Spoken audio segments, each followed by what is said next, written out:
तर क्लास सुरू होण्या अगोदर मला सर्वांना सांगायचं होतं, एकदा इन्फॉर्मेशन द्यायची होती. अ, पुढच्या म्हणजे येणाऱ्या आठवड्यामध्ये 10-15 दिवसांनी मी टॅरोचे क्लासेस चालू करणार आहे. टॅरो मध्येच मी एंजल रिडिंगचे पण क्लासेस घेणार आहे. दोन्ही एकत्र असणार आणि एकत्र क्लासेस घेणार आहे, दोन्हीचे पण वर्ग. आणि याची फी 3,500 रुपये असेल आणि संध्याकाळी 7 वाजता असेल हा क्लास. पण नोट्स मिळणार नाहीत. जर तुमच्यापैकी काही जण इच्छुक असतील तर मला पर्सनल मेसेज करू शकता. तशी मी जाहिरात टाकेल ग्रुपवर. पुढच्या 15 दिवसांनंतर मी सुरू करायचा विचार करते. ठीक आहे. आणि डिटेलमध्ये असेल हा माझा टॅरोचा क्लास. खूप इथे पुष्पा मॅडम आहेत, सरिता मॅडम, त्यांना माहिती आहे टॅरोचा क्लास कसा आहे.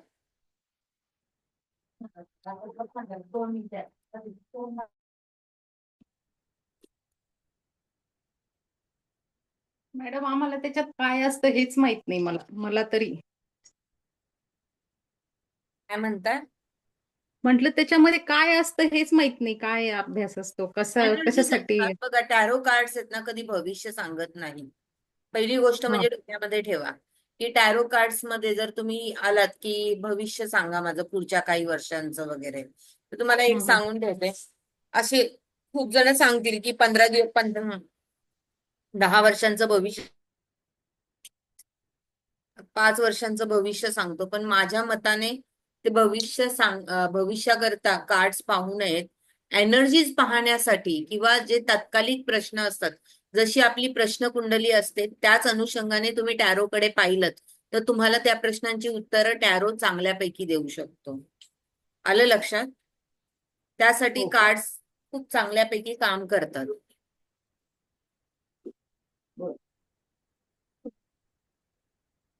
ओके. हो हो. तेच. हम्म. जसं मी आता ऑनलाईन मध्ये काम करते, माझा एक्सपिरियन्स सांगायचं झालं तर मी आता ऑनलाईन मध्ये बरेच वर्षापासून काम करते. तर ऑनलाईन मध्ये काय आहे ना, आजची जी यंग जनरेशन आहे, जी कॉलेजमध्ये जाणारी किंवा आताची जी यंग जनरेशन आहे, ती टॅरो कार्डला प्रेफरन्स देते. कारण बहुतेक वेळा त्यांच्याकडे जन्म डिटेल्स नसतात किंवा त्यांचे जे पॅरेंट्स असतात ते कुठे दुसरीकडे असतात, त्यांना ते विचारू शकत नाही डिटेल्स. तर अशा वेळेला काय करतात ते, तर टॅरोचं हे करतात, टॅरोचा सहकार्य घेतात. त्यावेळेला ते विचारतात की माझी जी गर्लफ्रेंड आहे ती माझ्यावरती प्रेम करते का, आता तुम्हाला सांगायचं झालं तर. बरं, त्यांना त्यांच्या गर्लफ्रेंड पर्यंत पोहोचता येत नाही किंवा तिने त्यांना ब्लॉक केलेलं असतं काही असं तात्पुरत्या भांडणामुळे. तर तिच्या एनर्जीज काय आहे, तिच्या मनात काय चाललेलं आहे. तर अशा गोष्टी ज्या आहेत ना, टॅरो मधून त्या प्रश्नांची उत्तरं प्राप्त होतात. बऱ्याच गोष्टी आहेत, बरेच प्रश्न आहेत. ऑनलाईन मध्ये मी काम करते त्यामुळे मला ह्या सगळ्या प्रश्नांची माहिती आहे की माणसाच्या मनामध्ये कोणत्या कोणत्या प्रकारचे प्रश्न विचारले जातात टॅरोच्या संदर्भामध्ये. तर त्या प्रश्नांची मी रूपरेषा तुम्हाला एकदा करून ठेवेल की ऑनलाईन मध्ये प्रश्न विचारले जातात टॅरो कार्ड्सला, तर हे अशा पद्धतीने विचारले जातात आणि टॅरोवरून अशा पद्धतीने उत्तरं द्यायची असतात. आजकाल परदेशामध्ये जे लोक राहतात परदेशामध्ये टॅरोवरच सांगतात ना, टॅरोवरूनच विचारतात. मॅडम, पण आपलं ज्योतिषशास्त्रामध्ये कसं एखाद्या गोष्टीचे खूप सारे प्रिडिक्शन असतात. हा, टॅरो मध्ये तसं कन्फ्युजन नसतं का काही खूप जास्त असं, म्हणजे मला काय अभ्यास. काय विचारायचं? म्हणजे आपलं ज्योतिषशास्त्रामध्ये कधी एखाद्या गोष्टी एखाद्या ग्रहांचे खूप सारे हे असतात, त्याच्यात नक्षत्र बघायचा त्याच तसं हे बघ. टॅरोमध्ये नाही. टॅरोमध्ये रंग असतात, चित्र असतात. ते रंग काय सांगतात, चित्र काय सांगतात, त्याच्यावरून तुम्हाला त्याचं जे वातावरण आहे ते सांगायचं आहे. म्हणजे याच्या ज्योतिषशास्त्र इतका त्याच्यात गोंधळ नसतो बाबा जास्त. हा, पण हम्म. शॉर्टकट ट्रिक आहे, चांगली आहे, प्रश्नकुंडली सारखीच आहे. हम्म. मला कोणाला मिस नाही करायचंय, जे खरंय ते सांगते. टॅरोवरून हो. भविष्याचा अंदाज घ्यायला जाऊ नका. मग तिथे चुकाल तुम्ही. एखाद्याचा आयुष्याचा अंदाज म्हणजे तुम्हाला एवढी मुलं होतील, तुमचं एवढं भलं कोणत्या टॅरो कार्ड रीडरने सांगितलं, पण पण ते कदाचित त्याला सांगायला आणि परमेश्वराने गाठ बांधायला एकच वेळ झाली असेल. हम्म. असं पण होतं बा कधी. टॅरोवरून भविष्य सांगता येत नाही. फक्त एवढंच सांगता येईल तुम्हाला, बरेच प्रश्न आहेत. हल्ली टॅरो खूप चालतं. म्हणजे आपण हे शिकतोय तर ते पण आपल्याला आलं पाहिजे बा जवळपास. असं हो, होतं. हो. त्यामध्ये पण पंचतत्वाबद्दलच आहे. टॅरोमध्ये पण टॅरो पण पंचतत्वावरच आधारित आहे. पण करा, तुम्हाला खूप छान उपयोगी पडेल. आणि खास करून मला सांगायचं हे म्हणणं आहे, मी का करा सांगते. आपल्या ग्रुपमध्ये किंवा आपल्या इथे बरेच जण आहेत. माझ्याशी बोलणं केलंय आतापर्यंत बऱ्याच जणांनी. फायनान्शियली प्रॉब्लेम आहेत, कुठून पैसा येत नाही किंवा फॅमिलीकडून सपोर्ट मिळत नाही. बरोबर आहे. तर हो. अशा वेळेला आजकाल डिजिटल जमाना आहे. व्यक्ती सतत जे आहे ते ऍप वरून मिळवण्याचा प्रयत्न करतो. बरोबर आहे. तर हो. हल्ली काय झालंय, शॉर्टकट जमाना आहे. त्यामुळे लोक काय करतात, आजकाल ज्योतिषाचे ऍप्लिकेशन आहेत. मी ऍप्लिकेशन जे ऍप्लिकेशन आहेत त्याच्यावर मी गेली 7 ते 8 वर्ष काम करते. आता थोडस मी लांब राहिले, एक 4-5 महिने, कारण नोट्स वगैरे तयार करायचे होते म्हणून. परंतु तिथे काय करतात लोक, ऑनलाईनच्या माध्यमातून कॉल करतात, टॅरो रीडरला विचारतात प्रश्नांची उत्तरं, आणि मग त्यांना त्याचं उत्तर प्राप्त होतं. आणि ते जे ऍप्लिकेशन्स वाले ओनर आहेत ते त्यांना पर मिनिट पे आउट करतात. आणि असं नाही की पे आउट खातात हा. त्यांचं खूप सिस्टमॅटिक काम आहे आणि पे आउट मिळतच मिळतं. जर कोणी तुम्हाला संभ्रम असा तुमच्या मनात सांगितला असेल की पे आउट देत नाही वगैरे, तर हे फार चुकीचं आहे. गेली 7-8 वर्ष मी करते आणि मी प्रत्येक महिन्याला ह्या ऍप्लिकेशन मधून 30 ते 40 हजार रुपये कमवत होते. खोटं नाही बोलत आहे. पण तिथे तुम्ही रेग्युलर राहिलात तर ते तुम्हाला कॉल्स देतात. जर तुमचं जर तिथे हजेरी असेल ना कंटिन्यू, तर ते तुम्हाला कॉल्स देतात. आणि टॅरो कार्ड्स रीडरला खूप डिमांड आहे ऑनलाईन वर. ज्यांना संधी, जर त्या इन्कम सोर्स नसेल, वाढवायचा असेल, तर त्यांनी नक्कीच ह्या संधीचा फायदा घ्यावा. एंजल कार्ड रीडिंग आणि टॅरो कार्ड रीडर हे दोन्ही कोर्सेस एकत्र शिकवणारे आणि एवढ्या कमी पैशात शिकवणारे लोक फार तुम्हाला कमी मिळतील. मिळणारच नाहीत बहुतेक. मीच फर्स्ट फर्स्ट टाइम आहे की जे दोन्ही कोर्सेस असे तुम्हाला 3,500 रुपयात पे करा म्हणून सांगते. मॅडम थोडेसे आता कसं इतके हे क्लास तो क्लास थोडं हे वाचतं संपल्यावर केलं असतं तर जास्त म्हणजे अच्छा, लोड नाही येणार थोडस ठीक आहे. असं वाटतं. पण हरकत बघा हरकत सगळेजण काय अं, जसं बोला. करायची इच्छा आहे सगळं करावं वाटतं पण मग आता घरची सगळ्या जबाबदाऱ्या आणि बरोबर दिवसभर आहे, ते वेळ देता येत नाही.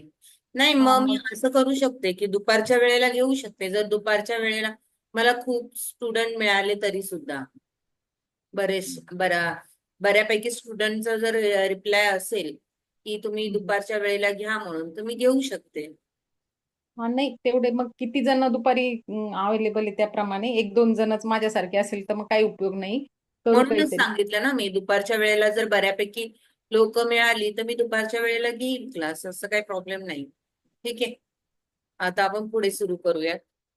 पण नक्की विचार त्याचं करा. रेकॉर्डिंग असेल ना? काय म्हणता? रेकॉर्डिंग रेकॉर्डिंग असेल तिथे क्लासचं, हो, रेकॉर्डिंग असेल. कॅरोचं. असेल.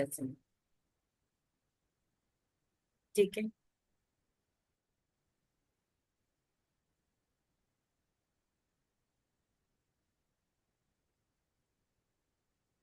आपण कुठपर्यंत आलेलो लास्ट टाइम?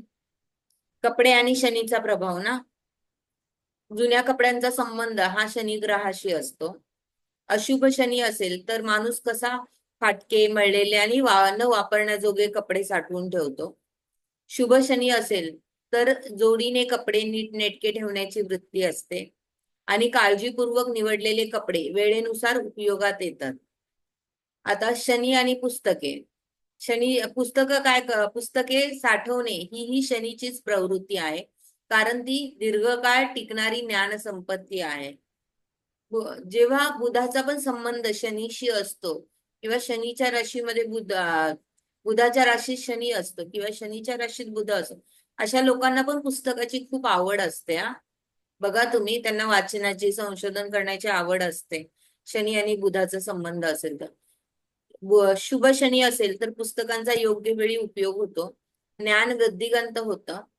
अशुभ शनी असेल तर पुस्तके धूळ खात पडतात, वाचली जात नाही किंवा त्यांच्याशी संबंधित शिक्षण अपूर्ण राहते.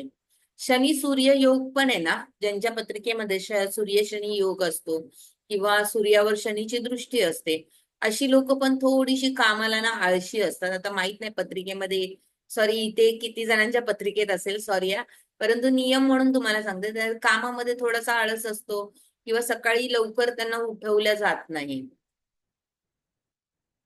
शनी संयम, साठवणूक, आणि तेच जर आहे ना शनी सॉरी सूर्य जर पहिल्या स्थानी असेल आणि शनीची दृष्टी नसेल, सूर्य चांगला असेल, तर अशी लोक ना 6च्या आतमध्ये उठतात किंवा 7 पर्यंत त्यांना जागच येते.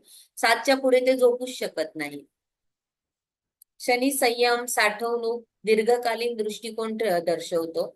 शुभ शनी असेल तर पेटीत ठेवलेल्या वस्तू योग्य वेळी उपयोगी पडतात. अशुभ शनी असेल तर त्या वस्तू कालांतराने निरुपयोगी ठरतात आणि गहाळ होतात. म्हणूनच शनी दोष असलेल्या गरजू लोकांना वस्त्र, पुस्तके आणि धातूंचे दान करणे शुभ मानले जाते. शनी हा काय आहे? उदासीनता आणि योगवाही वायू तत्व यांच्यातील संबंध. शनी आणि उदासीनता याचा कसा संबंध येतो? तर शनी काय आहे?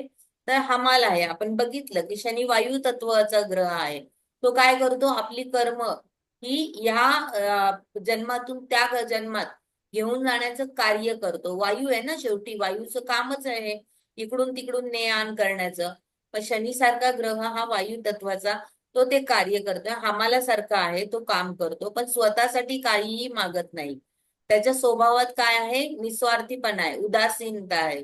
त्याला काम तुम्हाला जर कुठलं कार्य दिलेलं आहे, तर तुम्ही काय करणार? त्या कामामध्ये स्वतःला इन्व्हॉल्व करणार आणि त्या कामाकडेच तुमचं लक्ष असणार, तुमचं इतर कुठे लक्ष नसणार. त्याने काय होणार? इतरांना तुम्ही उदासीन भासू शकता. मग अशाच प्रकारे जी शनीची माणसं असतात ते त्यांच्या कामाला प्रेफरन्स देतात, पण ते इतर लोक दुसऱ्यांमध्ये मिसळत असतात, परंतु ते कामाला प्रेफरन्स देतात. त्यामुळे ते इतरांना काय भासू शकतात? उदासीनता भासू शकतात. शनीला वस्तूंची, संपत्तींची किंवा वैभवाची अभिलाषा नसते. तो केवळ कर्म करत राहतो आणि त्यातून मिळणाऱ्या फळांविषयी उदासीन असतो. ही उदासीनता शनीच्या न्यायाधीश यम स्वभावातून येते.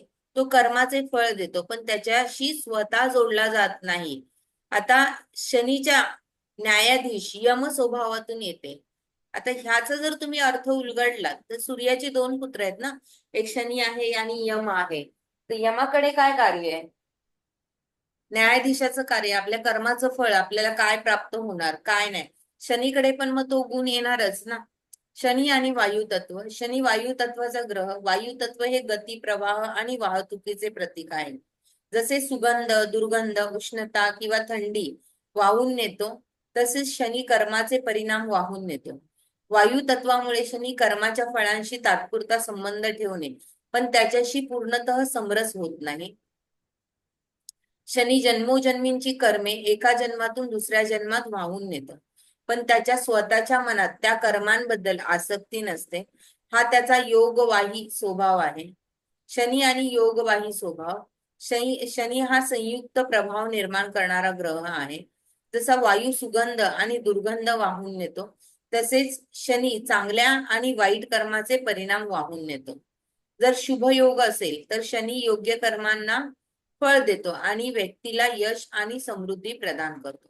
जर अशुभ योग असेल तर शनीची व्यक्ती कठीण परीक्षा घेतो आणि त्याला कर्माचे फळ भोगण्यास भाग पाडतो. शनीचा हा योगवाही स्वभाव त्याला न्यायाधीश यम म्हणून ओळखला जातो. जाण्याचे कारण आहे, तो स्वतः कर्म करत नाही, परंतु काय करतो? तो कर्मानुसार फळ देतो.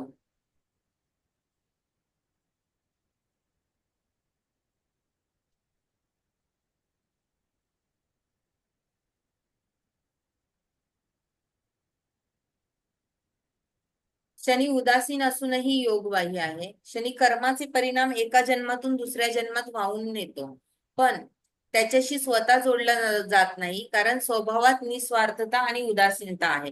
वायू तत्वामुळे शनीचे कर्मवाहक आहे. जसे वायू तत्व तात्पुरता स्पर्श करून पुढे जातं, तसेच कर्माचे परिणाम वाहून नेतो. त्याचा योगवाही स्वभाव आहे.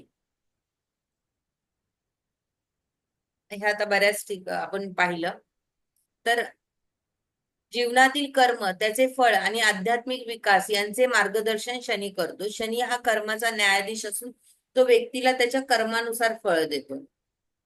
आता शनीचे शत्रू आणि त्याचे तत्वज्ञान बघूयात. शनीचा स्वभाव काय आहे आणि त्याची कर्म प्रक्रिया. शनी हा वायू तत्वाचा ग्रह. त्याचे प्रमुख कार्य आहे संयोग आणि वियोग, देवाण आणि घेवाण आणि वितरण करणे. वायू म्हणजे काय? प्रवाह. तो कुठेही स्थिर राहत नाही, त्याला वाहत राहणे हेच स्वाभाविक आहे. आता मगाशी मला व्हॉट्सअपला एक प्रश्न आला होता. त्यांनी बऱ्याच ठिकाणी पत्रिका दाखवली होती, नाव नाही मला माहिती. त्यांच्या पत्रिकेमध्ये शनीची महादशा चालू आहे. शनीची महादशा चालू आहे. तृतीयात शनी आहे त्यांच्या. बऱ्याच मोठ्या मोठ्या ज्योतिषांना पत्रिका दाखवली जॉबसाठी. जॉबचं काही होत नाही. तर कारण काय असेल? पत्रिकेमध्ये त्यांच्या पत्रिकेमध्ये महादशा तर शनीची आहे. आणि शनी मूळ कुंडलीमध्ये त्यांच्या दशम भावामध्ये आहे, कन्या राशीचा. एक मिनिट.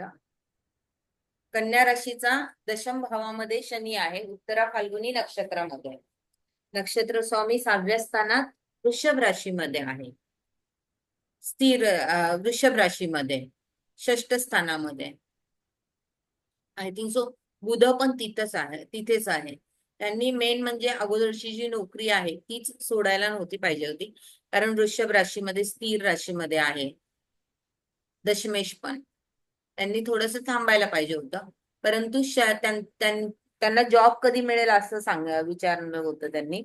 तर पत्रिकेमध्ये त्यांच्या कुंडलीनुसार जे आता जर सूर्याचं गोचर पाहिलं तर आपल्याला माहितीये सूर्य कोणत्या राशीतून चाललेला आहे सध्याला.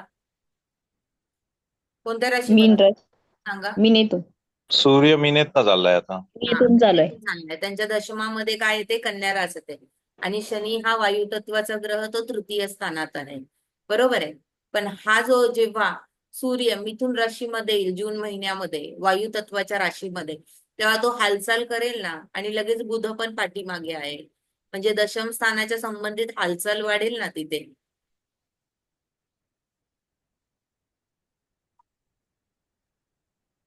कारण तो शनीच्या नवपंचम योगामध्ये येतो. कारण त्यांचं सॉरी, तेव्हा शनी तर पुढे जाईल. बरोबर, शनी मीनेत येईल तेव्हा. मॅडम पत्रिका शेअर केली तर कळेल ना शनी मॅडम? शनी इथे येईल, चतुर्थात येईल त्यांच्या. आणि मूळ कुंडली मधला जो बुध आहे तो त्यांच्या 6ष्ठ स्थानामध्ये आहे. त्या शनीची तिसरी दृष्टी त्या बुधावर येईल. म्हणजेच काय करेल तो? दशमेश बुधाला काय करेल? हालचाल करायला लावेल, कार्य करायला लावेल. तेव्हा ते जॉबचे योग बनतील. मॅडम, शनीची दृष्टी कशी फळ देते? म्हणजे चांगली देते का अशुभ अशी देते? असं काय नसतं. शनी तुमच्या पत्रिकेत कसा आहे त्या संबंधित, जिथे शनीची दृष्टी जाते त्या स्थानासंबंधित सतत कार्य असतं सुरू. वायू तत्व आहे ना, स्थिर नाहीये ना तिथे. वायू, म्हणजे सतत काहीतरी करायला लावतो असं. हो हो, वायू मॅडम पत्रिका शेअर कराल का मॅडम ही? राहत नाही, त्याला वाहत राहणे हेच आवडतं ना. स्वाभाविक आहे. याच कारणाने स्थिर, आसक्त आणि अतिउष्णता धारण करणाऱ्या ग्रहांशी त्याचं काय आहे? मतभेद होतात. शनीला शत्रू वाटणारे ग्रह कोणते आहेत? तर सूर्य आहे. सूर्य काय आहे? उष्णतेचा कारक आहे. सूर्य हा अग्नी तत्वाचा आणि केंद्राभिमुख ऊर्जा निर्माण करणारा ग्रह आहे. तो स्वतःकडे सर्व काही ओढून घेतो आणि स्थिरता निर्माण करतो. शनी मात्र काय आहे? वितरण आणि प्रसार आणि विस्तार करणारा आहे. त्यामुळे सूर्याची केंद्रित ठेवण्याची प्रवृत्ती त्याला न पटणारी आहे. आणि मंगळ अशी पण शनीचं पटत नाही. तर का पटत नाही? मंगळ काय आहे? संघर्ष आहे, स्थिरता आहे निर्माण करणारा. मंगळ हा अग्नी आणि स्थिरतेसाठी प्रसिद्ध आहे.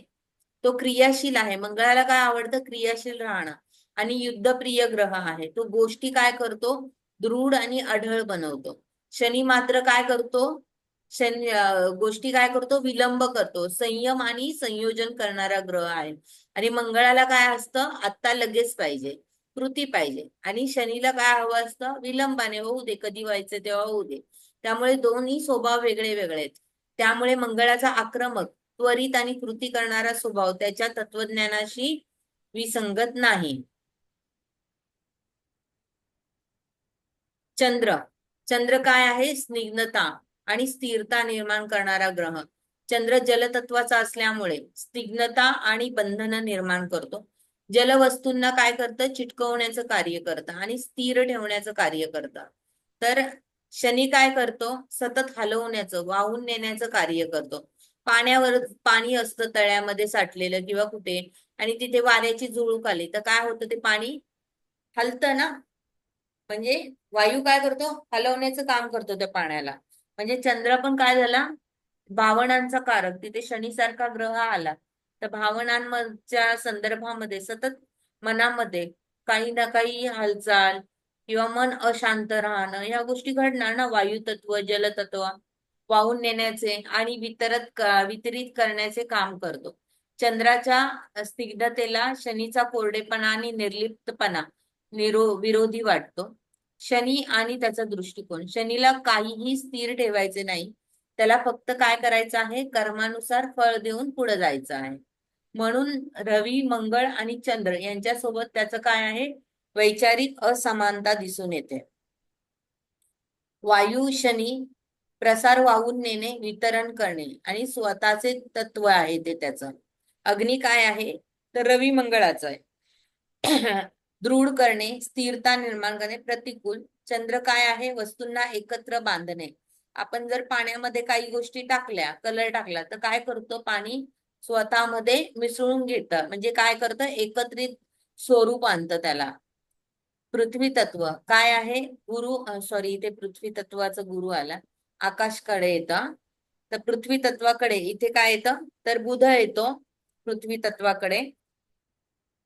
हा, तर मॅडम स्थिरता, मृदुता, विकास, मिश्रित परिणाम. आकाश तत्वाकडे काय येतो, तो गुरु येतो.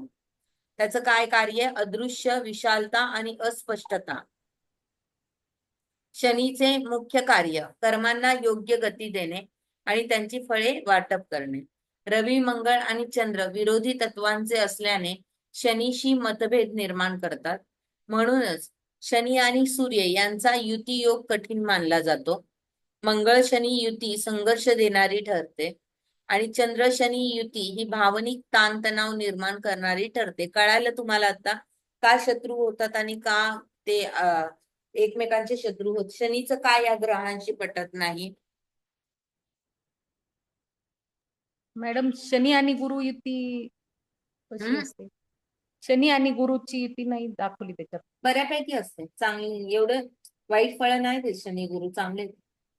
ओके ओके, ठीक आहे. गुरुच्या सोबत शनी आल्याने शनीच्या कर्मांना आणखी वाढ मिळते.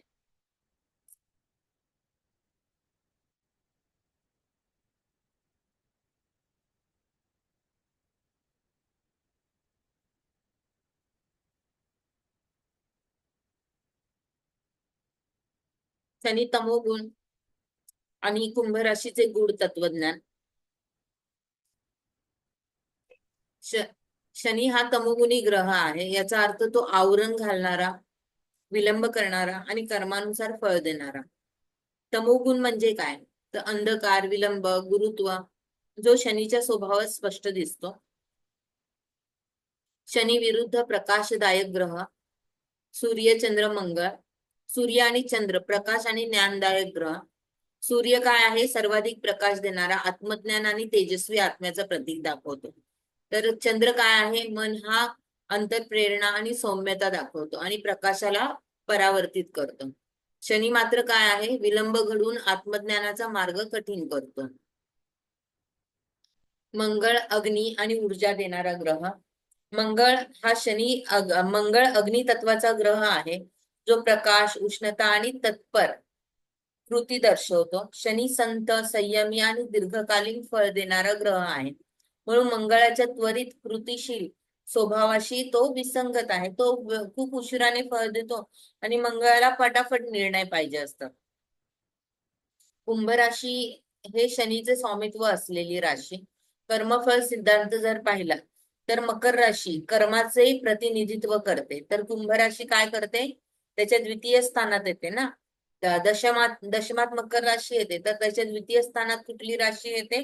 तर कुंभ राशी येते. तर कुंभ राशी काय दाखवते? कर्मफळाचं प्रतिनिधित्व. म्हणजे त्याच्यातून जे तुम्ही कर्म केले त्याचं फळ तुम्हाला कुठे मिळणार आहे?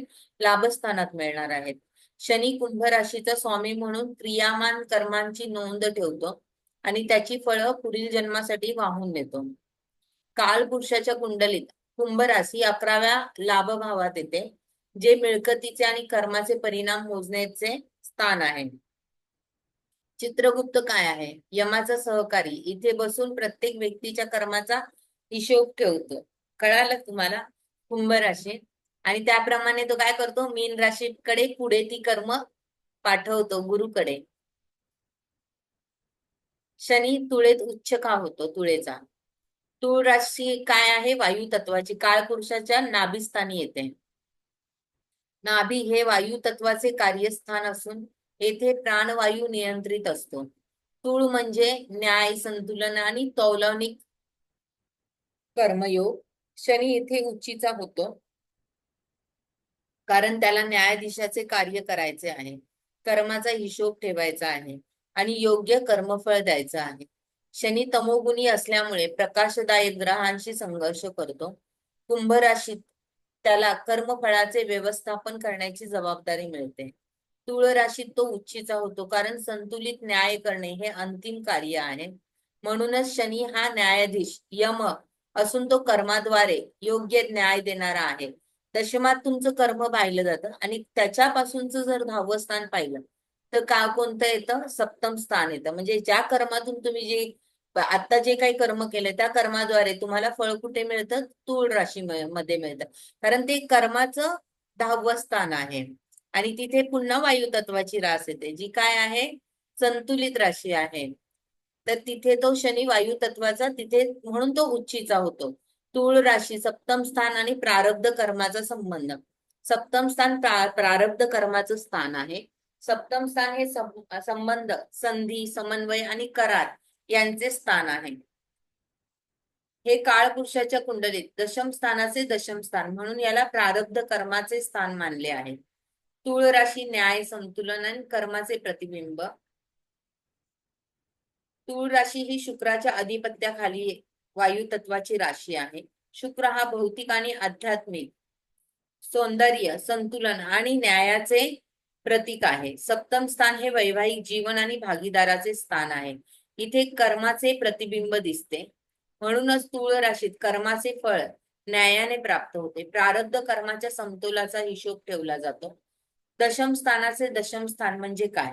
तर दशम स्थान हे कर्मस्थान हा मुख्य कर्मभाव असतो. त्याच्या दशम स्थानात सप्तम स्थान कर्माचे प्रारब्ध रूप दिसते. याचा अर्थ सप्तम स्थान हे माणसाने पूर्वजन्मात केलेल्या कर्माचे प्रतिबिंब असते. बघा, जे त्याच्या सध्याच्या नातेसंबंधात दिसून येते.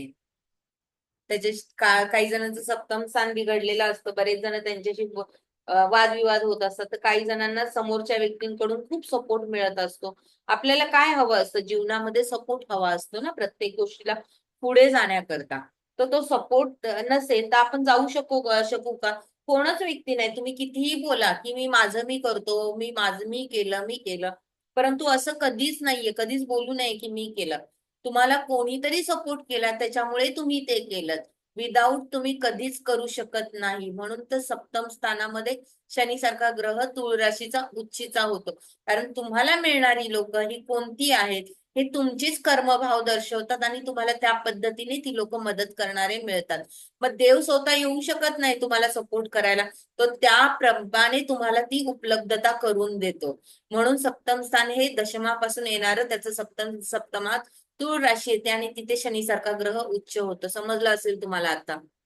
माहित नाही समजलं की नाही, मी समजावण्याचा प्रयत्न केला का उच्च होतं. शनी हा न्यायाधीश असून तो पूर्वसंचित कर्मानुसार प्रारब्ध ठरवतो. तूळ राशीमध्ये शनी उच्चस्थ असतो कारण तिथे न्याय, संतुलन आणि कर्मफळ योग्य प्रकारे वितरित केले जाते. त्यामुळे शनी तुळेत उच्च होतो, कारण तो प्रारब्धाच्या न्यायाचे संतुलन राखतो. सप्तम स्थान हे प्रारब्ध कर्माचे दर्पण आहे. तूळ राशी न्यायाचे आणि संतुलनाचे कार्य करते. तसेच शनी, शुक्र, बुध यांचे मित्रत्व कसं आहे? कार्यप्रवाहानुसार विश्लेषण. प्रश्न: शुक्र हा जलतत्वाचा असून बुध काय आहे? कफकारक असूनही वायू तत्वाचा शनी हा त्यांचा मित्र का मानला जातो? बघा, तत्व तिघांचीही वेगळी आहेत, तरी पण मित्रत्व आहे. कार्यप्रवाहानुसार जर ग्रहांचे परस्पर सहाय्य पाहिले तर शनी वायू तत्वाचा नियंत्रक. शनी हा वायू तत्वाचा ग्रह असून पण गती, नियंत्रण आणि संयमनाचे कार्य करतो. त्याला स्वतः प्रकाश नसतो, परंतु तो माध्यम बनून इतर तत्वांना गतिमान करतो. शुक्र काय आहे? जलतत्वाचा ग्रह आहे. सौंदर्य आणि भोग प्रधानता. शुक्र हा सुख, सौंदर्य आणि ऐहिक भोगाचे प्रतीक आहे. परंतु भोग निर्माण करण्यासाठी आकर्षण, रमणीयता, समृद्धी यांना गती द्यावी लागेल ना. असंच कोणी कोणाला आवडू शकतं का? नाही आवडू शकत ना. त्याला गती तर पाहिजे ना. तुमच्या भावना तिथपर्यंत पोहोचता यायला पाहिजेत ना. शेवटी त्याला पण गतीच असते ना भावनांना. भले वाऱ्याला गती दिसते तुम्हाला सगळ्यांना, परंतु ते सौंदर्याचं माध्यम किंवा तुमच्या ज्या भावना आहेत त्या इतर व्यक्तींपर्यंत पोहोचवण्याचं कार्य कोण करतं? तर तिथे शनी सारखा ग्रहच करू शकतो, वायू. तर यांना गती देणारा घटक हवा असतो, तो म्हणजे कोण आहे? शनी प्रदान करतो. म्हणून शुक्र व शनी यांचे सहकार्य होते आणि त्यांचे मित्रत्व मानले जाते. म्हणून तर राजयोगकारक ग्रहाच्या कुंडलीमध्ये वृषभ लग्न, तुळ लग्न, तिथे राजयोग करणारा ग्रह शनीच आहे. आणि कुंभ लग्नाला पुन्हा राजयोग करणारा आणि मकर लग्नाला राजयोग करणारा ग्रह कोण आहे? शुक्र आहे. एकमेकांना संयोग करतात ना. कधी असा विचार करून बघा उलटा, जेव्हा कुंडली तुम्ही शिकता ना ज्योतिषाचा अभ्यास, त्यावेळेस असंच का केलं? शुक्रालाच का याचा राजयोगकारक बनवलं? किंवा शनीच का ह्याचा राजयोगकारक ग्रह बनला? कधी तुम्ही असा विचार केलात का? आपल्या शास्त्रज्ञाने लिहून दिलं, बरोबर आहे, ह्या कुंडलीचा हा एक राजयोगकारक होतो, त्या कुंडलीचा हा राजयोगकारक ग्रह, पण का? त्याच्या मागे काय कारण असू शकतं?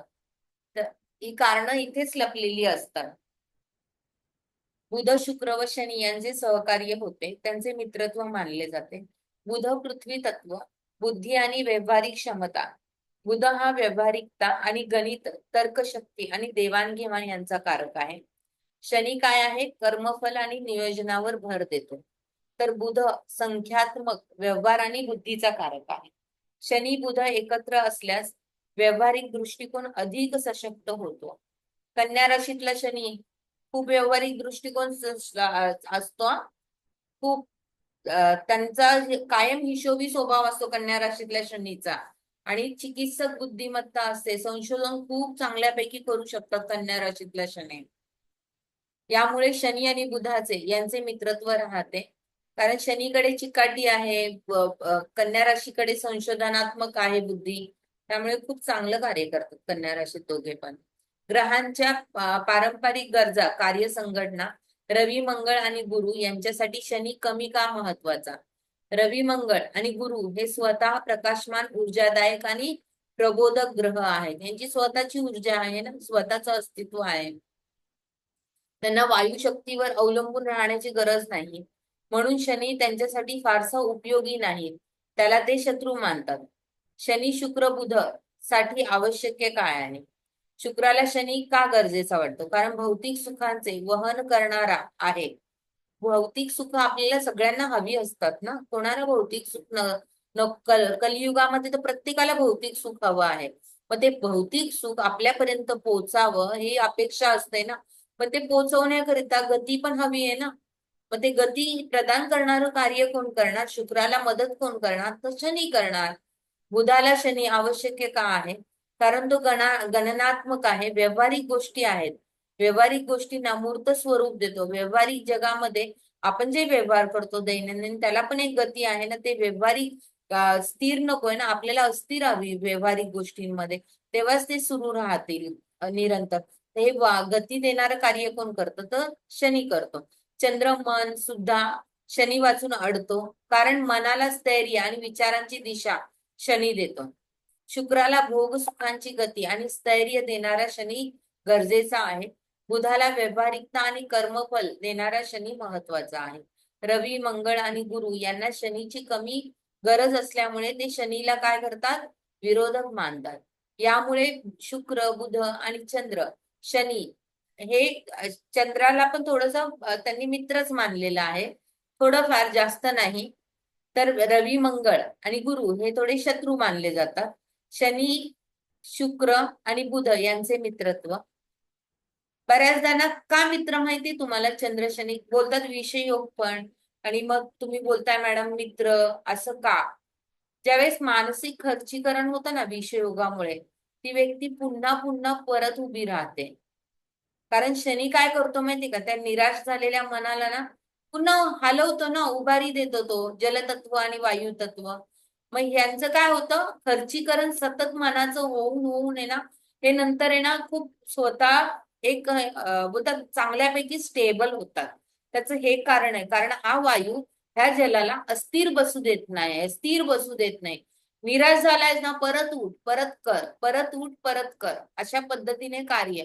पण हा निराशेची स्थिती उत्पन्न करतो, परंतु त्याने माणसाची मानसिक जी स्थिती असते ती घट्ट होऊन जाते हळूहळू.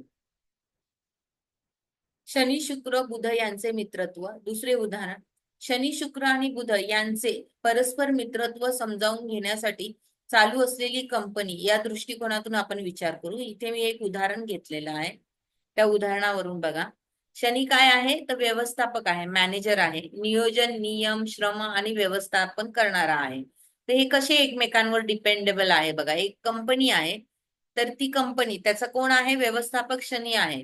आणि शुक्र काय आहे? मार्केटिंग करणारा आहे, आकर्षण, सौंदर्य, विक्री आणि ग्राहक सेवा देणारा. तर बुध काय आहे? तर त्याचा जो लेखा व्यवहार असतो, एक मिनिट, लेखा व्यवहार असतो, विभाग असतो, बुद्धी, गणित, नफा तोटा, व्यवहार कौशल्य, हे तिन्ही घटक काय आहे? एकमेकांशिवाय अपूर्ण आहे. शुक्र मार्केटिंग आहे, ग्राहक आकर्षित होतात, पण उत्पादन वेळेवर मिळालेलं नाही, व्यवस्थापन नीट झालेलं नाही, तर कंपनी चालणार का? नाही चालणार. म्हणूनच शनी व्यवस्थापक गरजेचा असतो, म्हणजेच मेहनत, नियम आणि नियंत्रण करणारा. बुध काय आहे? लेखा व्यवहार, नफा तोट्याचा विचार ठेवतो, परंतु जर कंपनीत उत्पादनच योग्य पद्धतीने झालं नाही तर व्यवहार कसा होणार? म्हणूनच शनी हा काय आहे? त्याच्याकडे चिकाटी आहे ना, तो काम करतो, लक्ष ठेवतो प्रत्येक गोष्टीवर, पुन्हा तो ते काम पूर्ण झाल्याशिवाय बाजूला हटत नाही, चिकाटीने कार्य करतो. जर ते चिकाटीने कार्य केलं तरच ते पुढे जाईल ना. तर शनी व्यवस्थापन आणि श्रमावर भर देतो, जे बुधासाठी गरजेचे आहे. शनी फक्त नियम लावून कर्मठपणा ठेवून बसला तर ग्राहक शुक्र येणार नाहीत आणि नफा तोट्याचा हिशोब बुध ठेवण्यात अर्थ उरणार नाही. आता याच कंपनीत रवी आणि मंगळ यांची भूमिका काय असेल? रवी काय आहे? मालक आहे, चमकदार, सत्ता, नेतृत्व देतो, पण प्रत्यक्ष श्रम करेल का? रवी करणार नाही. कारण तो काय, तो म्हणतोय ना माझ्याकडे स्वतःची ऊर्जा आहे, तर मी कशाला कोणाकडे करू ना. म्हणून तर शनी सारख्या ग्रहाबरोबर त्याचं पटत नाही, म्हणून शनी त्याच्याशी जुळत नाही. मंगळ सुरक्षा, कडक शिस्त दाखवणारा, व्यवस्थापन कठोरता आणतो, पण मार्केटिंग शुक्र हा व्यवहार बुध यांना कडक शिस्त खूप अडथळा ठरू शकते. आपल्याला जर कोणी सांगितलं इथेच बसून राहा, उठू नकोस, मी जे सांगतो ते कर, हे कर, तर तुम्हाला आवडेल का? कोणी असं केलेलं नाही आवडणार ना. मग ती शिस्त, शनी सारखा ग्रह वायू तत्वाचा आहे ना. वायू काय आहे? स्थिर आहे का? नाहीये, कधी कमी असतो, कधी जास्त असतो, त्याच्याकडे एक सलग नाहीये ना, म्हणजे एक रीती, एक ह्याने नाहीये तो, त्याच्याकडे सतत बदल आहे ना. मग शनी सारखा ग्रह, त्याला कठोरता वाटू शकते ना, सॉरी, मंगळासारख्या ग्रहाची. म्हणून मंगळ आणि शनी काय आहे? परस्पर विरोधी आहेत. गुरु सल्लागार, मार्गदर्शक, विचार, तत्वज्ञान आणि ज्ञान देतो, पण प्रत्यक्ष व्यवस्थापन आणि श्रम करतो का? नाही करत. तो म्हणेल की नुसता हा मार्गदर्शक सल्लाच देतो, मदत तर काही करत नाहीये. तिथे त्याला एकट्यालाच काम करायला लागतं शनीला. मग शनी ह्याच्याबरोबर जास्त मिसळेल का? नाही मिसळणार. म्हणून शनी आणि गुरु हे शत्रू. सॉरी मी अशा पद्धतीने तुम्हाला सांगायचा प्रयत्न करते. का शनी बुध का मित्र आणि का शत्रू. शुक्र बुध यांना शनी आवश्यक आहे, कारण व्यवस्थापन आणि नियमाशिवाय विक्री आणि व्यवहार होऊ शकत नाही. रवी मंगळ गुरु यांना शनी अनुकूल नाही, कारण त्यांचा दृष्टिकोन वेगळा आहे. त्यांना स्वतःच असं कार्य दिलेलं आहे आणि ते करू शकतात. ते डिपेंडेबल नाहीये शनीवर. पण शनीवर डिपेंडेबल कोण आहे? शुक्र आणि बुध आहेत. तर ते डिपेंड त्यांच्यावर असल्यामुळे त्यांना त्यांच्याशी संबंध, ते मित्रत्व आणि शत्रुत्व होतात. म्हणून शुक्र आणि बुध हे शनी मित्र, तर रवी मंगळ आणि गुरु हे शत्रू मानले जातात. शनी शुक्र आणि बुध यांचे मित्रत्व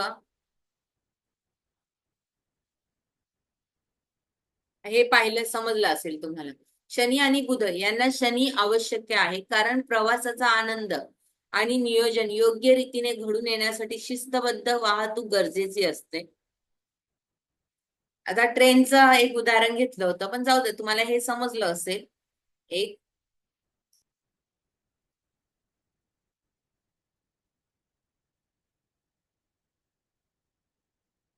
अन्नग्रहण, प्राणवायू, एक मिनिट. हे तीन घटक एकमेकांशिवाय चालत नाहीत. म्हणूनच शनी, शुक्र आणि बुध हे मित्र आहेत. पराशरांनी शनीला कालपुरुषाचे दुःख स्वरूप मानले आहे आणि त्याच्या स्वरूपाचे वर्णन ज्योतिषशास्त्रात अतिशय सखोलपणे केले आहे. शनी हा वायू तत्वाचा ग्रह असून त्याचा संबंध रजोगुण आणि तमोगुण दोन्ही गुणांशी आहे. त्याच्या स्वरूपाचे, स्वभावाचे आणि दैवी अधिष्ठानाचे वर्णन खालीलप्रमाणे केले जाऊ शकते. शनीचे स्वरूप जर पाहिले, रूप आणि वर्ण, शनी कृष्णवर्णीय आहे, म्हणजे त्याचा रंग काळा किंवा गडद आहे. त्याचे शरीर काय आहे? कृश आहे आणि उंच आहे. त्याचे डोळे पिंगट रंगाचे आहे, जे त्याच्या कठोर आणि न्याय स्वभावाचे प्रतीक आहे. केस आणि दात जर कसे आहेत शनीचे, तर शनीचे केस काय आहे? करडे आहेत, पांढरे, शिराळ, विरळ आहेत. आता बरेच जे शनीची लोक असतात, त्यांचे केस आहेत ना, थोडेसे ना राठ असतात, कोरडे असतात, खरखरीत लागतात त्यांचे केस. त्याचे दात मोठे असतात, भयानक दिसणारे असतात. वस्त्र आणि आभूषणे, शनी काळ्या वस्त्रात गुंडाळलेला असतो. त्याच्या अंगावर लोखंडी आभूषणे आहेत. शनीचा स्वभाव तामसी आहे. शनीचा स्वभाव तमोगुणामुळे त्याच्या स्वभावात जडता, अंधार, निष्क्रियता आणि अज्ञान आहे.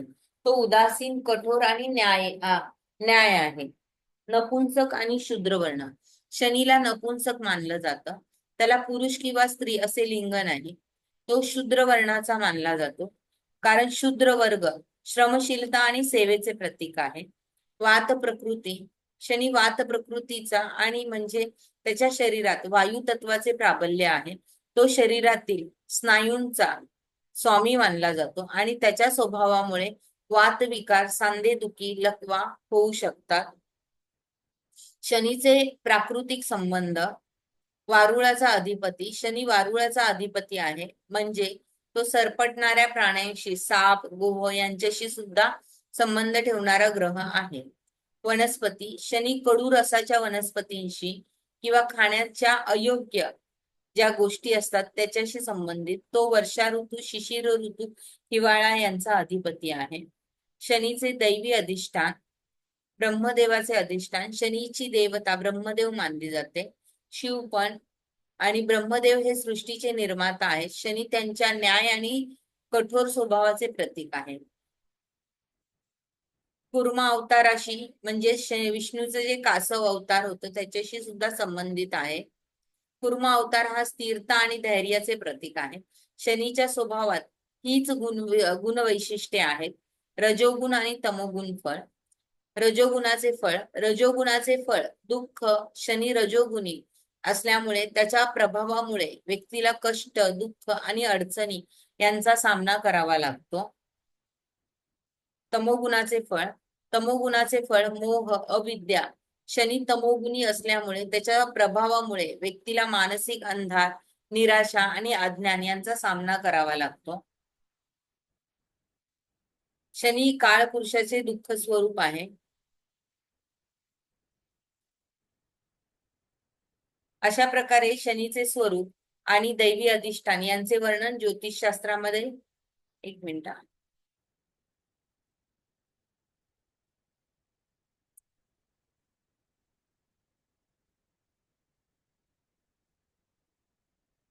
अशा प्रकारे शनीचे स्वरूप, स्वभाव, दैवी अधिष्ठान यांचे वर्णन ज्योतिषशास्त्रात अतिशय सखोलपणे केले आहे.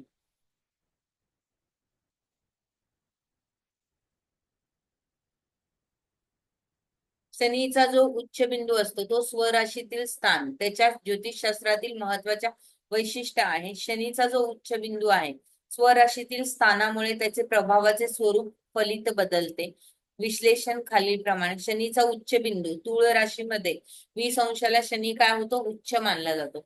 या स्थानात शनीची सर्वात जास्त ऊर्जा आणि प्रभाविता असते. उच्च बिंदूवर असलेला शनी आणि सकारात्मक वैशिष्ट्ये जसे की न्याय, कर्तव्यनिष्ठा आणि धैर्य, सहनशीलता अधिक प्रभावीपणे प्रकट करते. या स्थानात शनी व्यक्तीला यश, समृद्धी आणि सामाजिक प्रतिष्ठा प्रदान करतो. शनीचे मूळ त्रिकोण स्थान कुंभ राशीत 0 अंश ते 20 अंशापर्यंत शनी मूळ त्रिकोण स्थानी असतो. मूळ त्रिकोण स्थान म्हणजे शनीचे स्वतःचे क्षेत्र जिथे तो स्थिर, संतुलित आणि प्रभावी असतो. या स्थानात शनी त्याच्या स्वभावानुसार कार्य करतो. त्याची ऊर्जा सहज प्रकट होते. इथे शनी व्यक्तीला स्वातंत्र्य, नवनिर्मितीची, सामाजिक कल्याणासाठी प्रेरित करतो. म्हणून आता कुंभ राशी ज्यांची ज्यांची आहे त्यांना खूप आता कुंभ राशीतून शनी जाताना त्यांची बौद्धिक कॅपॅसिटी पहिल्यापेक्षा दो दोन काय डबल टिबल रीतीने वाढलेली असेल. इथे आता किती जण आहेत माहित नाही मला कुंभ राशीचे, तुम्ही हे पाहिलं असेल. आता जेव्हा शनीचं हे जे भ्रमण आहे कुंभ राशी, हे 37 नुसती नसून विचारांमध्ये पण त्यांच्या एक वेगळं स्वातंत्र्य निर्माण झालं असेल की मला आता स्वतंत्र बुद्धिमत्ता ठेवायची, मला आता स्वतंत्र काहीतरी करायचंय, हे स्वातंत्र्याची आवड निर्माण झाली असेल. नवीन संशोधन करणे, नवनिर्मिती करणे किंवा नवीन काही टेक्निक शिकणे कुंभ राशीतल्या शनीने त्यांना हे शिकवलं असेल आतापर्यंतच्या कल्याणासाठी प्रेरित करतो. तर शनीचे स्वराशीतील स्थान मकर राशीत संपूर्णतः स्वराशी, मकर राशीत शनी संपूर्णतः स्वराशीचा मानला जातो. इथे शनीची ऊर्जा सहज प्रभावी, एक मिनिट,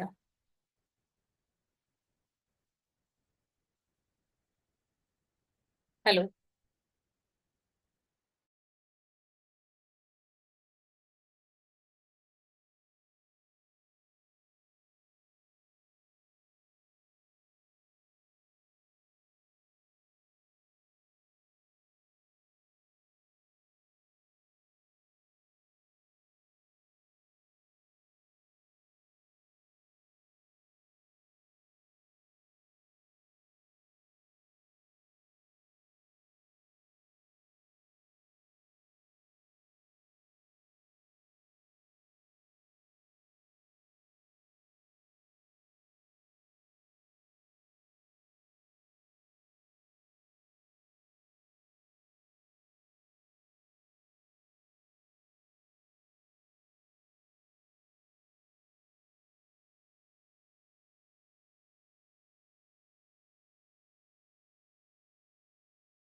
मकर राशीत संपूर्णतः स्वराशी, मकर राशीत शनी पूर्णतः स्वराशीचा मानला जातो. इथे शनीची ऊर्जा सहज प्रभावी स्वरूपात प्रकट होते. मकर राशीतील शनी व्यक्तीला कर्मयोग, सामाजिक प्रतिष्ठा आणि यश तर देतोच.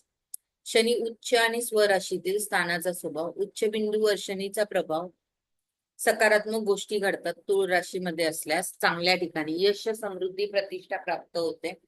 स्वराशीतील शनी स्वभावानुसार कार्य करतो.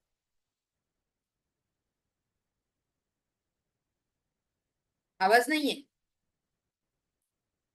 आहे, फुल आहे ते व्हॉल्यूम. कसं काय इतरांना येतोय ना आवाज? होय मॅडम. शनीच्या राशी विशेष दृष्टीचा परिणाम. कुंभ, मकर कुंभ दोन स्वराशी, त्याला तृतीय, सप्तम आणि दशम दृष्टी. आता कोणतरी दृष्टीबद्दल विचारलं होतं ना मला. हो मॅडम. तर इथे दृष्टीचा विचार आहे ना काळपुरुषाच्या कुंडलीप्रमाणे केलेला आहे, वैयक्तिक प्रत्येकाच्या कुंडलीनुसार नाही केलेला. जसं कालपुरुषाच्या कुंडलीमध्ये 10व्या स्थानामध्ये मकर राशी येते, तिथे समजा जर शनी असेल तर त्याचं जे 12व तिसरी दृष्टी आहे त्याची 12व्या स्थानात येणार. परलोक, निद्रा आणि अहंकाराचा नाश यावर प्रभाव टाकतो. झोपेचे त्रास होतात, अस्थिरता ना तिथे अस्थिरता निर्माण होते. सप्तम स्थानावर म्हणजे चतुर्थ स्थानावर त्याची 7वी दृष्टी येते, तिथे काय दाखवतो? मानसिक स्थिरता, भावना, अंतःकरणावर नियंत्रण. अस्थिरता पण असते परंतु इथे स्थिरता झालेला आहे.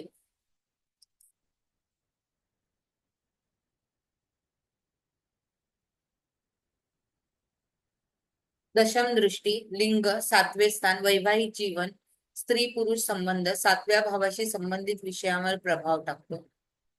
कुंभ राशीतील शनीच्या दृष्टीचा प्रभाव, शरीर, व्यक्तिमत्व, आत्मसाक्षात्कारावर प्रभाव. सप्तम दृष्टी, बुद्धी, 5वे घर, निर्णय क्षमता आणि विचारसरणीवर परिणाम करतो. दशम दृष्टी, बुधस्थान 8व्या स्थानावर पडते. दीर्घायुष्य, जीवनातील संकटे आणि गूढ शास्त्रांशी संबंधित वर काम करतो. शनी वायू तत्व आणि कर्म स्वातंत्र्य, शनी वायू तत्वाशी निगडीत आहे आणि त्याच्या राशी मकर कुंभ या मानव योनीतील द्विपाद राशी आहे. मानव योनीला कर्म स्वातंत्र्य मिळालेला असल्यामुळे तो आपल्या इच्छेप्रमाणे कर्म करू शकतो. त्यामुळे शनी कर्माच्या नियमानुसार फळ देणारा न्यायाधीश मानला जातो. वायू तत्वाच्या राशींची वैशिष्ट्ये, मिथुन, तूळ आणि कुंभ या 3 राशी वायू तत्वाच्या आहेत आणि त्यांच्यामध्ये पुढील समान गुणधर्म दिसून येतात. शीर्षोदयी राशी म्हणजेच ज्यांचा स्वभाव वाढत्या क्रमाने जाणवतो. विषम संख्येशी राशी 3, 7, 11 या राशी मिथुन, तूळ आणि कुंभ क्रमांकाच्या आहेत, त्यामुळे विषम संख्यादर्शक आहेत. पुरुष राशी म्हणजे सक्रिय, गतिशील आणि ऊर्जावान स्वभावाच्या वायू तत्वाच्या ह्या 3ही राशी पुरुष राशी आहेत. क्रूर स्वरूप, कठोर, तर्कशुद्ध आणि परखड निर्णय क्षमतेसाठी ओळखल्या जाणाऱ्या पश्चिम दिशा दिग्वासी या राशींचा संबंध पश्चिम दिशेशी आहे. शूद्रवर्ण, कर्मशील, कष्ट करणाऱ्या आणि व्यावहारिक दृष्टिकोन ठेवलेल्या असलेल्या राशी. मिथुन राशीची जर वैशिष्ट्य पाहिली तर मिथुन राशी ही काळपुरुषाच्या दोन्ही हाताशी रिलेटेड आहे. त्यामुळे हस्तकौशल्य, लेखन, संप्रेषण आणि व्यावसायिक कौशल्यांची ती निगडीत आहे. स्वभाव, द्विस्वभाव म्हणजेच बदलत्या परिस्थितीनुसार वर्तन करणारी, क्रूर, कठोर आणि तर्कप्रधान विचार करणारी. वात पित्त कफात्मक या 3ही दोषांचे मिश्रण असलेली. रात्री बली, रात्री अधिक प्रभावी होणारी. जीवसज्ञक, सजीव, चपळ आणि सक्रिय. समगात्री, शरीराचा समतोल राखणारी. हरितवर्णी, हिरव्या रंगाशी संबंधित. मिथुन राशीचं प्रतीक काय आहे तर मिथुन राशी ही वीणा हातात घेतलेली स्त्री आहे. गदाधारी पुरुष यांच्या जोडगोळीने बनलेली राशी आहे. स्त्रीकडे वीणा असल्यामुळे काय आहे, कला, संगीत आणि सौंदर्य दृष्टिकोन व्यक्त होतो. तर पुरुषाकडे गदा धारण करून असल्याने विचारसरणीमध्ये बौद्धिक ताकद आणि आक्रमकता दिसते. त्यामुळे मिथुन राशी संवाद कौशल्य आणि सृजनशीलता आणि कृतिशीलता यांचा उगम समन्वय साधणारी आहे. तूळ राशीचे वैशिष्ट्य काळपुरुषाच्या बस्तीचे स्थान. तूळ राशी काळपुरुषाचे नाभी अधर भागाशी संबंधित असून ती संतुलन, न्याय आणि व्यावहारिक दृष्टिकोनाचे प्रतीक मानले जाते. स्वभाव आणि गुणधर्म चरम चालना देणारी, गतिशील, परिस्थितीनुसार बदल करणारी. कृष्णवर्णी काळसर आणि गडद रंगाशी संबंधित. रजोगुणी कर्मप्रधान, इच्छाशक्तीने चालणारी, सतत कार्यरत राहणारी. भूमिचर पृथ्वीवर संचार करणारी म्हणजेच स्थिर, व्यावहारिक. दिवाबली दिवसाच्या वेळेत अधिक प्रभावी. धातुसज्ञ धातूशी निगडीत म्हणजेच व्यापार, तंत्रज्ञान आणि सौंदर्य आणि विलासितेच्या गोष्टींमध्ये रुची असणारी. हिंसक मानसिक स्तरावर कठोर निर्णय घेणारी, परंतु प्रत्यक्ष आक्रमकतेपेक्षा रणनीतीने काम करणारी. मध्यम देही मध्यम शरीरयष्टी असलेली, ना खूप कृश ना खूप स्थूल. तूळ राशी कशी आहे तर तूळ राशीचे चिन्ह तराजू आहे, जे संतुलन आणि न्याय, समतोल आणि विचारसरणीचे प्रतीक मानले जाते. याचा अर्थ असा की तूळ राशीच्या व्यक्ती निर्णय घेताना दोन्ही बाजूंचा विचार करतात. तराजू व्यवसाय, न्याय आणि तर्कशुद्धतेचा प्रतिकात्मक अर्थ दाखवते. तूळ राशीचा प्रभाव न्याय आणि समतोल हा स्वभाव संतुलन राखण्याचा प्रयत्न करणारा आहे. कूटनीती आणि आकर्षण, व्यावहारिक आणि राजनैतिक कौशल्याने इतरांशी चांगले संबंध निर्माण करण्यास सक्षम असतात. कलात्मकता तूळ राशीला सौंदर्य, संगीत आणि विलासितेची विशेष आवड असते. व्यावसायिक दृष्ट्या व्यापारी आणि व्यावसायिक कौशल्य असलेली राशी. तूळ राशी ही सौंदर्य, न्याय, समतोल आणि व्यावहारिक कुशलता यांचे प्रतीक आहे. तराजू हे तिचे चिन्ह असल्यामुळे न्याय, तडजोड आणि संतुलन हे तिचे प्रमुख गुणधर्म मानले जातात. कुंभ राशीची जर वैशिष्ट्ये पाहिली तर कुंभ राशी काळपुरुषाच्या शरीरात स्थान. कुंभ राशी ही काळपुरुषाच्या पोटऱ्याशी संबंधित आहे, त्यामुळे गतिशीलता, स्थिरता, दीर्घकालीन योजनांचा संकेत देते. स्वभाव आणि गुणधर्म स्थिर, ठाम विचारसरणी असलेले, संकल्पशील, एखादा निर्णय घेतल्यानंतर तो लवकर न बदलणारे, म्हणून कुंभ राशीतले लोक हट्टी स्वभावाचे खूप असतात. मी पण स्वतः कुंभ राशीचीच आहे. तमोगुणी, अंतर्मुख, रहस्यमय आणि मननशील वृत्ती असलेले. मध्यम आकाराची शरीरयष्टी. मूलसंख्य मूल तत्वाशी निगडीत म्हणजेच मूलभूत विचार, तत्वज्ञान आणि संशोधनशीलता दर्शवणारी. बहुवर्णी, मुंगुसाचा रंग, तपकिरी करड्या छटांचा रंग, जो स्थिरतेचा आणि गूढतेचा प्रतीक आहे. दिवाबली दिवसाच्या वेळेत अधिक प्रभावी असणारी. कुंभ राशीचे प्रतीक पाण्याने भरलेला कुंभ, मडक किंवा खांद्यावर जलकुंभ वाहणारा पुरुष हे कुंभ राशीचे प्रतीक आहे. याचा अर्थ असा की कुंभ राशी ज्ञान, गूढ विज्ञान आणि मानवतेच्या सेवेसाठी वाहून घेतलेली असते. हे चिन्ह ज्ञान प्रवाह आणि वैचारिक मुक्तता दर्शवते, जसे की संशोधन, नवनिर्मिती आणि भविष्यवादी दृष्टिकोन. कुंभ राशीचे आकाशातील स्थान. कुंभ राशीचे चिन्ह आकाशातील विशिष्ट तारका समूहांच्या आकृती बंधनावरून तयार करण्यात आले आहे.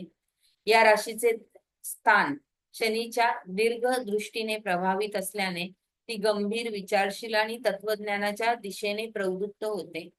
कुंभ राशीचा जर स्वभाव स्वतंत्र विचारसरणी. कुंभ राशीतील व्यक्ती परंपरेपेक्षा नवनवीन संकल्पनाकडे झुकतात. मानवतावादी दृष्टिकोन असतो. समाजहित आणि नवीन प्रयोग करण्यास तयार असलेली असतात.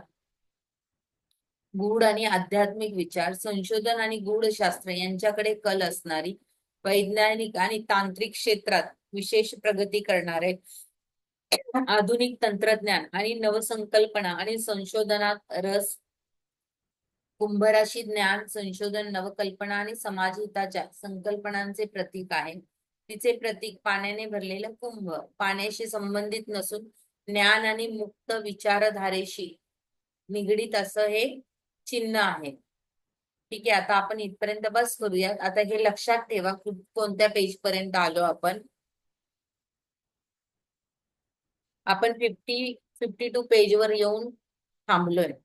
लक्षात ठेवा, तुम्हाला नेक्स्ट टाइम मला पेज नंबर सांगा तुम्ही.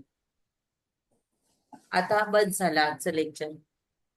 कोणाला काही विचारायचं का? विचारा, नाही तर आता मी बंद करते.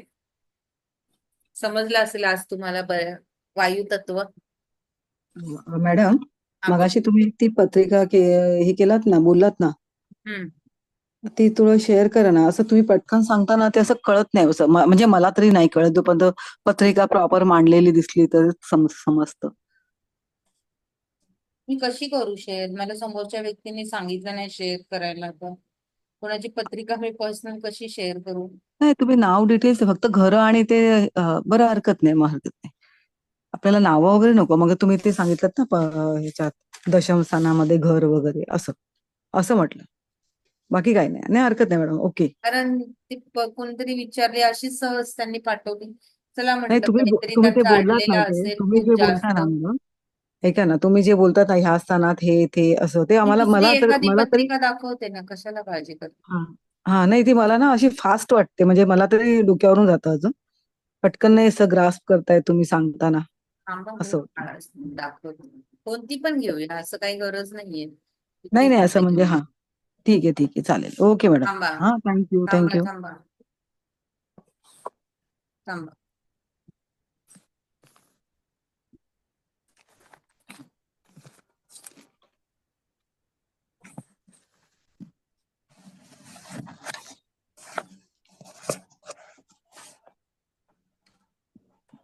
दिसते स्क्रीन तुम्हाला? होय मॅडम, दिसते.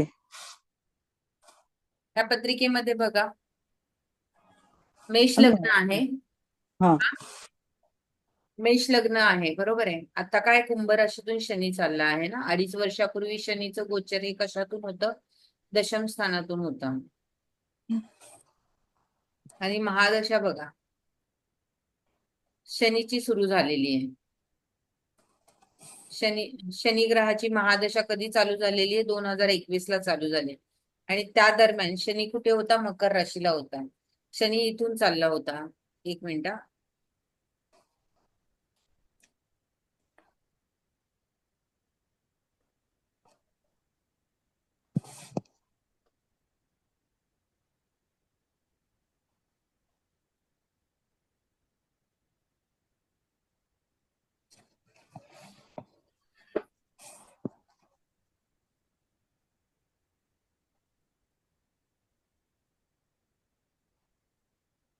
हे बघा, ही गोचरची आहे त्यावेळेसची कुंडली, आणि ही मूळ कुंडली आहे लग्नाची. जेव्हा इथून शनी चाललेला, मकरेत होता शनी. शनी काय आहे? वायू तत्वाचा. मेष लग्नाची कुंडली आहे. मूळ कुंडलीमध्ये शनी 7व्या स्थानात आहे. ह्या शनीची 10वी दृष्टी ह्या शनीवर येत होती. जर मोजलं तर 1, 2 कर्मस्थान ना, सप्तमात 10वी आहे दृष्टी. त्यावेळेला ह्या व्यक्तीने स्वतःचा व्यवसाय सुरू केला.